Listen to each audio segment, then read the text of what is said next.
Com uma média de mais de 3.000 mortos por dia por uma pandemia sem controle e sem governo que a combata efetivamente, o Brasil, de desastre em desastre, tem, por fim, uma notícia de justiça e de verdade.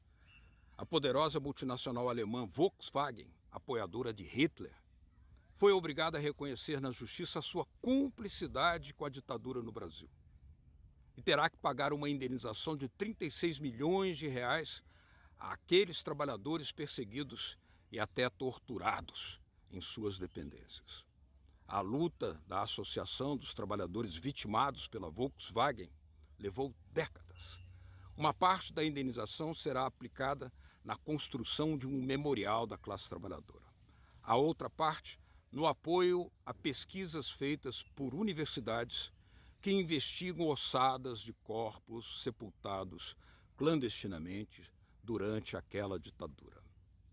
A associação, que conta com o apoio do Sindicato dos Metalúrgicos, que foi presidido por Lula, espera que o exemplo dos trabalhadores da Volkswagen sirva de estímulo à luta de outros trabalhadores contra crimes cometidos por outras empresas multinacionais em outros países. É apenas o começo da luta. Latitude Brasil está começando. Alô, amigos e amigas do programa Latitude Brasil por Telesur. Uma saudação a todos, fraternalmente. Hoje vamos tratar de um tema que marcou muito a situação da classe trabalhadora no Brasil. A poderosa Volkswagen foi obrigada a reconhecer que perseguiu, ajudou a ditadura militar no Brasil contra os trabalhadores que foram vitimados por demissão, por tortura, por prisão. E isso significa que a Volkswagen será obrigada a pagar, e ela está de acordo em pagar, uma indenização como reparo às famílias desses trabalhadores que foram vítimas dessa perseguição. Quem vai nos contar essa história, que ela sirva, inclusive, de exemplo, é o presidente da Associação Henrique Plage, a Associação dos Trabalhadores Vitimados pela Volkswagen, que é o nosso convidado de hoje, Tarcísio Tadeu, a quem dou as boas-vindas. Obrigado, Tadeu, por ter aceito o nosso convite. Obrigado, Beto. É um prazer estar falando com vocês, sabendo que nós estamos falando com a Venezuela, este bravo povo venezuelano, este povo que é um exemplo na América Latina da resistência, daquilo que existe de mais nefasto do imperialismo. Um abraço. Tadeu, conta essa história para nós, porque a Volkswagen foi colaboradora da ditadura militar no Brasil, perseguiu trabalhadores, demitiu, colaborou na prisão, na tortura desses trabalhadores. E ela não nega a origem dela, porque ela se associou ao projeto do Hitler ao fazer o Carro do Povo lá em 1939. E como é que vocês empreenderam essa luta para exigir da poderosa Volkswagen a reparação aos trabalhadores vitimados? Beto, primeiro é bom que a gente diga o seguinte: esta é uma luta de mais de 40 anos, né? Quando nós fomos vítimas há 40, 47, 45 anos atrás. Os primeiros companheiros que foram presos dentro da fábrica foram presos em 1972, então já quase 50 anos. Para comprovar isto, nós devemos o raio de democracia que nós tivemos no Brasil. O período que nós vivemos, um período democrático, depois que encerrou o regime militar, e que foram aparecendo os documentos pelas Comissões Nacionais da Verdade. Esses documentos tinham as digitais dos crimes de muita gente, dentre as quais das multinacionais que atuaram em parceria e cumplicidade com o regime militar. Nós tivemos sucesso nesta empreitada, primeiro porque nós tivemos muita paciência, sempre permanecemos na luta em defesa da democracia e sempre permanecemos firmes na resistência. Nós encontramos essa documentação e tivemos um papel a ser desempenhado aqui pelos ministérios públicos. Eu cito os 3 ministérios públicos: o Ministério Público Federal, o Ministério Público Estadual de São Paulo e o Ministério Público do Trabalho. Esses 3 ministérios foram aqueles que nos ajudaram a promover e promoveram um inquérito a partir de uma denúncia que nós fizemos, né? Foram 3 trabalhadores da Volkswagen, daquele período, que subscreveram essa denúncia, em conjunto com parlamentares, em conjunto com advogados trabalhistas, com advogados criminalistas, com advogados que defenderam presos políticos, com entidades de direitos humanos, todas as centrais sindicais brasileiras subscreveram esse documento, e nós chegamos ao Ministério Público com a denúncia. Nós sabíamos que não era fácil esse enfrentamento, porque não há caso na história do capitalismo brasileiro e no capitalismo mundial em que uma empresa responde pelos crimes praticados tanto tempo depois. Alguém pode dizer assim, esta referência que o Beto acabou de dizer aqui, da ascensão do nazismo e da participação das empresas, inclusive da Volkswagen, mas isso foi num período até menor, porque a Segunda Guerra Mundial acabou em 45 e eles já estavam sendo julgados 10, 15 anos depois. A nossa levou 40 e tantos, quase 50 anos para chegarmos a essa decisão aqui. Eu vou fazer um parênteses aqui, Beto, porque você tocou no assunto que é bastante caro a todos nós. Quem foi preso na Volkswagen em 1968 foi o carrasco Franz Paul Stangl, que foi um homem responsável pelos campos de concentração, por 2 grandes campos de concentração, responsável por ter eliminado 600 mil pessoas. 600 ele foi preso aí em São Paulo? Foi preso na Volkswagen em São Bernardo. Ele era dirigente? Ele era gerente?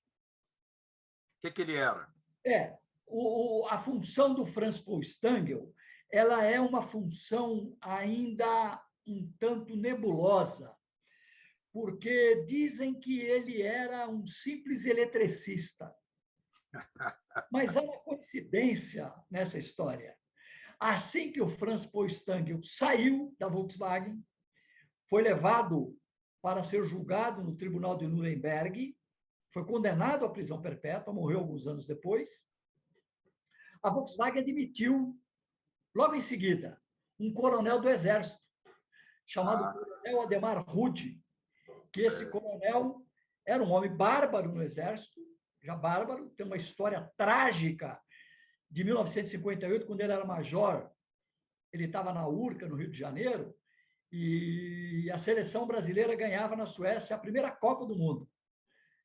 E uma garotada ali na Urca, fazendo festa pela seleção brasileira, ele se incomodou com o barulho, saiu e deu um tiro nas costas de um jovem de 16 anos e fuzilou o garoto. Matou o garoto. Este homem, tempos depois, foi chefe de polícia no Rio de Janeiro, ficou afastado do Exército por um curto período, foi absolvido no Exército por um tribunal militar por 7-0, e depois ele desembarca na Volkswagen. Foi substituir o carrasco nazista. É uma das teses que se defende e que se advoga é esta. Só que como esses arquivos estão fechados, alguns arquivos na Alemanha, e a Volkswagen não permite que ninguém acesse, é bom que agora, o que vocês descobriram lá, nos documentos que vocês têm? Como é que vocês descobriram? Vocês fizeram pesquisa também na Volkswagen, né? Lá na Alemanha, né? A Volkswagen, ela nomeou um historiador. Esse historiador esteve no Brasil e conversou com alguns de nós.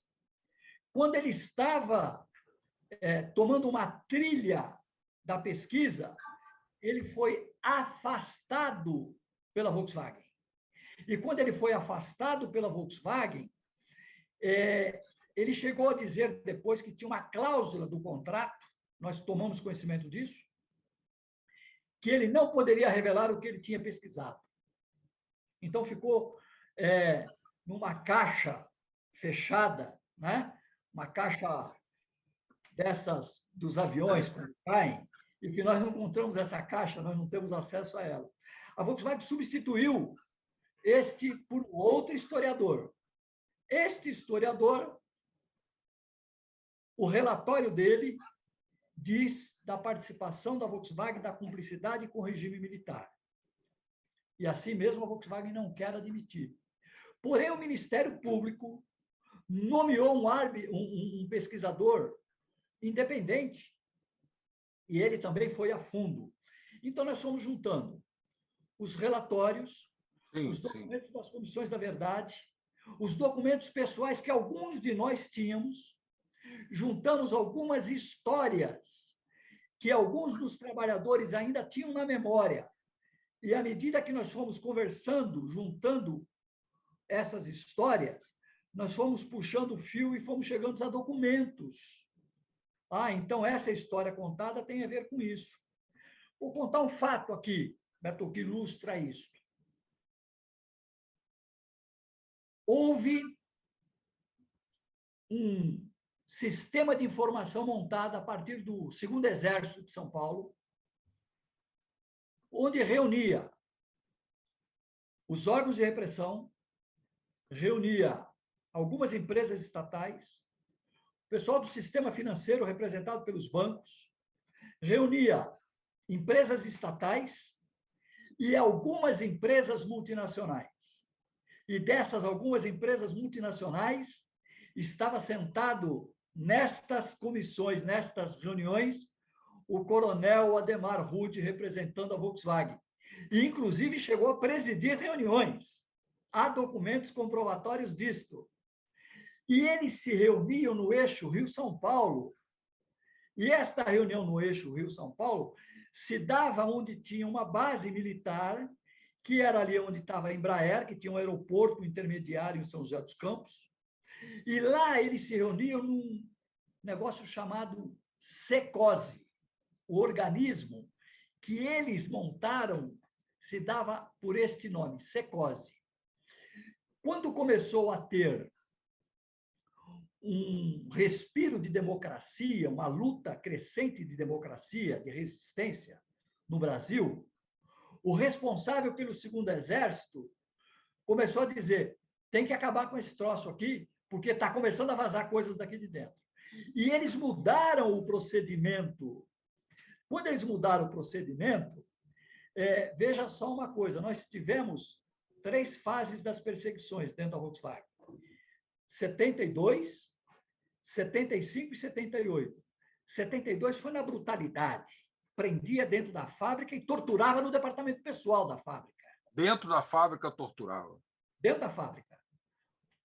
Nós tivemos 7 companheiros presos nesta época de 72, e presos no interior da fábrica e torturados na frente do coronel Ademar Rude, no departamento pessoal, das 11h30 da noite à 1h da manhã. E alguém ainda pergunta assim, por que a tortura se dava de imediato? Por que eles não prenderam e não levaram para um órgão externo da fábrica? Porque eles imaginavam que prendendo ali, torturando ali e batendo ali, o companheiro que estava preso, ele imediatamente dizia, não, o outro fulano está em tal lugar. Tá em... E eles conseguiriam pegar aqueles que se insurgiam contra o regime. Qual era a nossa luta nesse período? Primeiro, nós lutávamos por liberdade. Segundo, por condições de trabalho. Terceiro, por salário. Quarto, porque nós éramos obrigados a sustentar um ritmo de trabalho com horas extras. Era hora extra obrigatória. O trabalhador que não fizesse hora extra quando era chamado, ele era sumariamente demitido.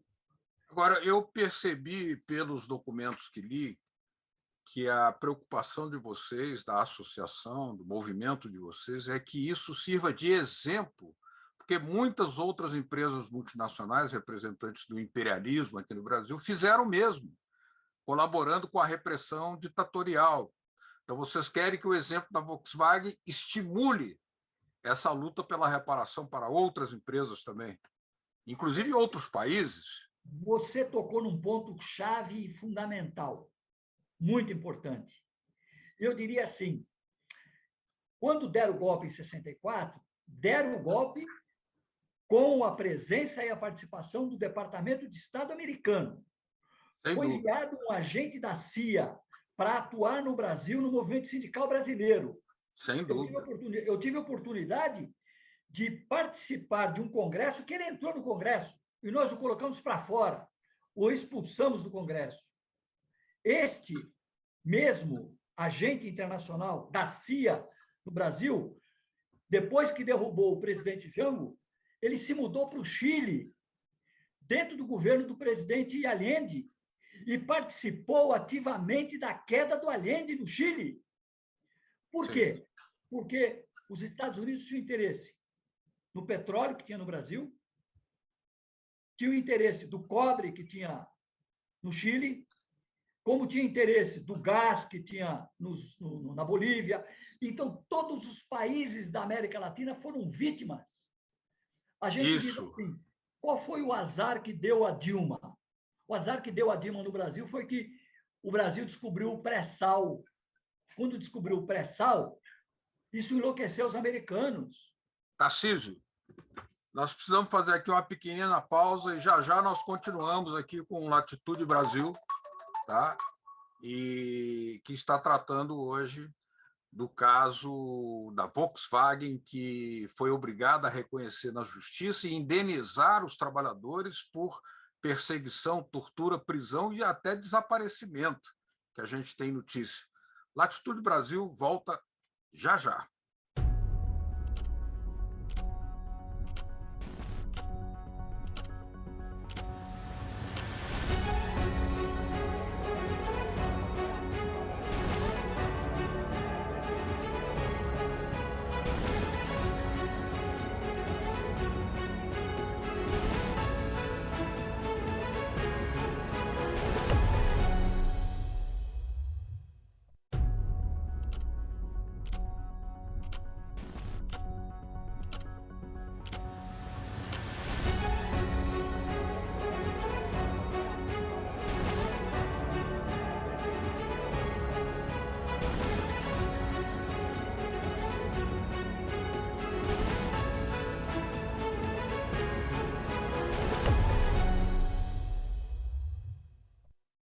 Latitude Brasil está de volta, hoje entrevistando Tarcísio Tadeu, presidente da Associação Henrique Plage, Associação dos Trabalhadores Vitimados pela Volkswagen, que colaborou com a ditadura, perseguiu trabalhadores e agora, na justiça, está sendo obrigada a pagar uma indenização de reparo aos trabalhadores que foram danificados, perseguidos, torturados, inclusive no interior das fábricas.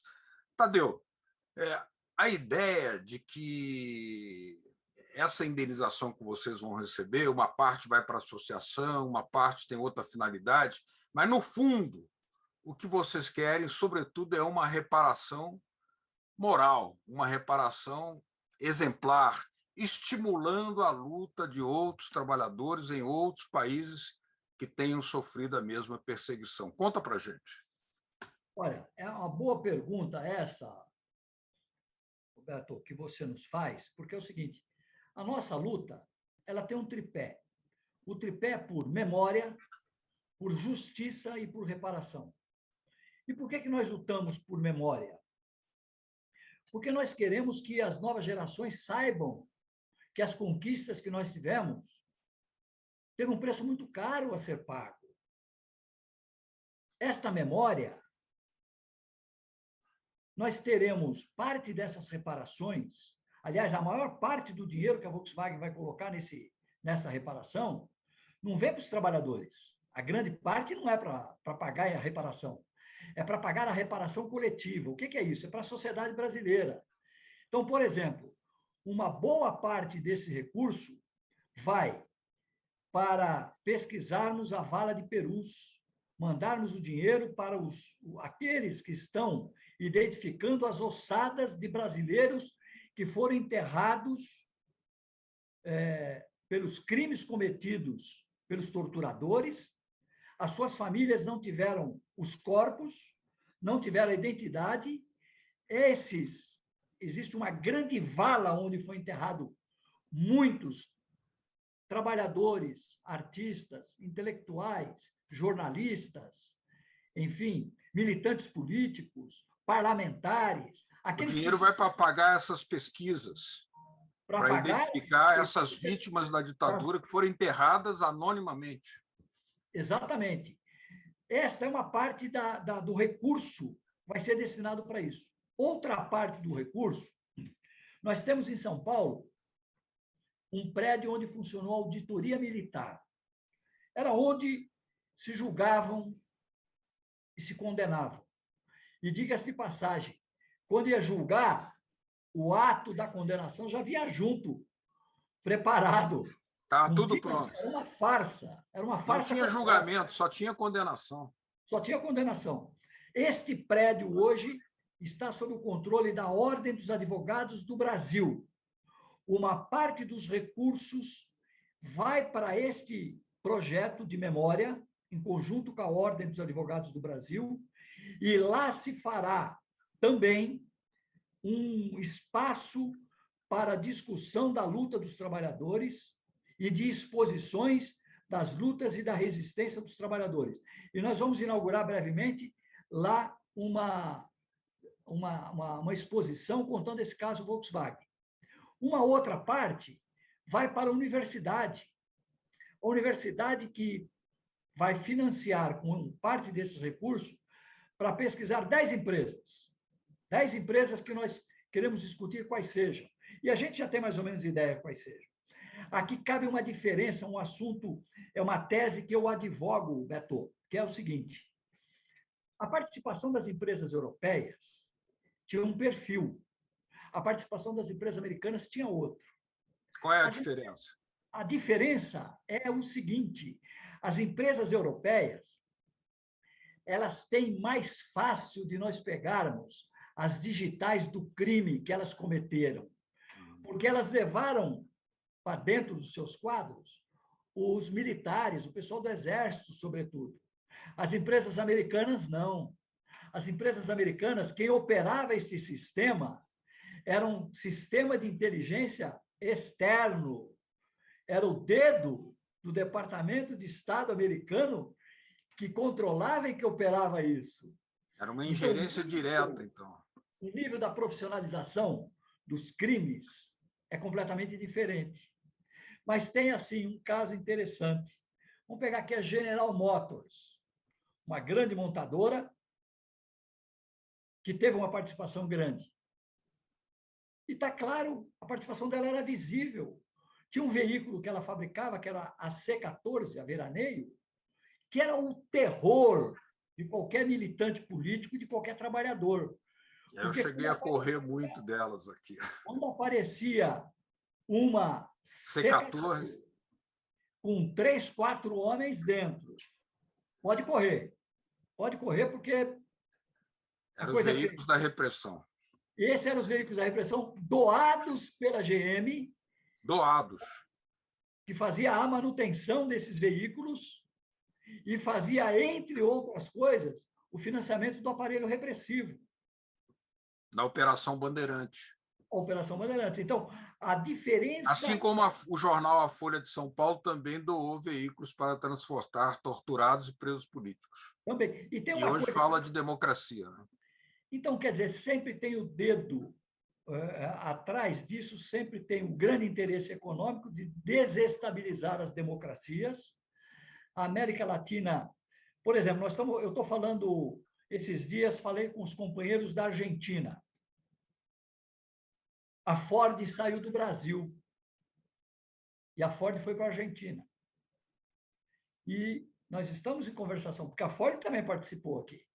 Nós estamos em conversação com os companheiros da Argentina, porque certamente nós não vamos parar, neste caso, na Volkswagen, e não vai ficar restrito aqui a São Paulo ou ao ABC, porque a nossa luta ela é uma luta latino-americana.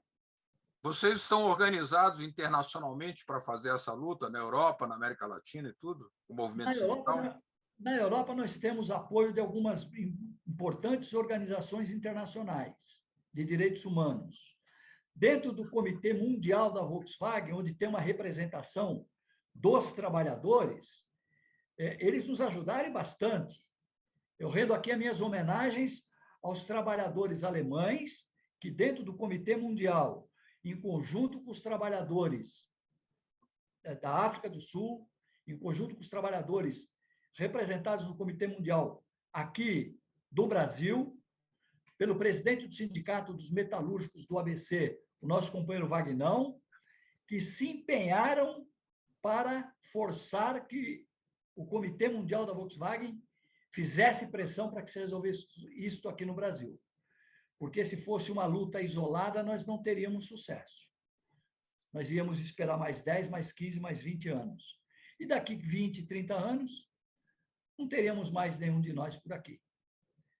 Muitos já inclusive, não estão mais vivos, né? Já morreram vários, viu? Já foi. O Antônio Torini já foi. O Amaury Dagnoni também já foi. Todos aqueles que foram presos em 72 eram 7. 6 homens e uma mulher. Os 6 homens já foram. Nós tratamos hoje com seus herdeiros. E aqui eu faço uma referência. Quem é um símbolo para nós? É o neto do Lúcio Belantani, um garoto de 10 anos que não tem um evento que a gente faça que esse garoto não esteja lá. Então, nós apostamos que no futuro nós passamos alguma coisa para as próximas gerações também. Né? Muito bem. Tarcísio Tadeu, te agradeço muito por essa entrevista aqui para a Telesur, explicando essa importantíssima vitória sobre a poderosa Volkswagen, que foi obrigada a reconhecer que colaborou com a ditadura com métodos de perseguição lamentáveis, sinistros, de tortura, demissão. E quero dizer que estaremos muito atentos acompanhando essa luta internacional que vocês vão continuar fazendo, porque não foi apenas a Volkswagen. Muito obrigado pela sua entrevista. Um abraço, obrigado a todos. Saudações ao povo venezuelano. Tá, obrigado. Conversamos com o Tarcísio Tadeu, presidente da Associação Henrique Plage, que é a Associação dos Trabalhadores Vitimados pela Volkswagen, que foi obrigada a reconhecer a perseguição que cometeu contra eles, e agora a justiça reconheceu a causa, o direito dos trabalhadores. Latitude Brasil fica por aqui. Na próxima semana estaremos de volta. Grande abraço. Tchau.